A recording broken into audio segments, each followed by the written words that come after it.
ये कोई पार्क है एंड पता नहीं कोई व्यू टाइप है एंड इसमें जो है ना ये पानी के ऊपर से मतलब जाते हैं। लाइक एक तो दिल देख के मेरा भी इतना कब है कि ऐसे भागूं, लेकिन इसमें एक चीज़ है, एक इसकी ट्रिक है। अगर आप जो है वो तेज़ी से भाग के जा रहे हैं ना तो देन इसको आप पार कर सकते हो, वरना इसको पार करना बहुत मुश्किल है। अब देखते हैं डिफरेंट टाइप्स के।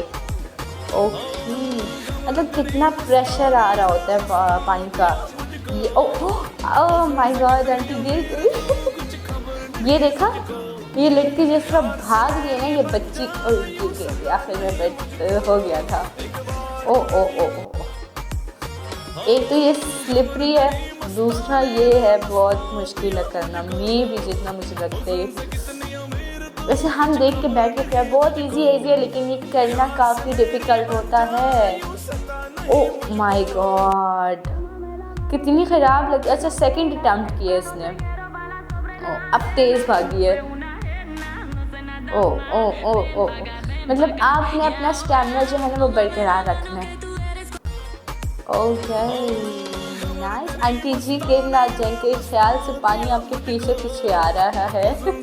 ओह ओ गुड, पहुंच गई।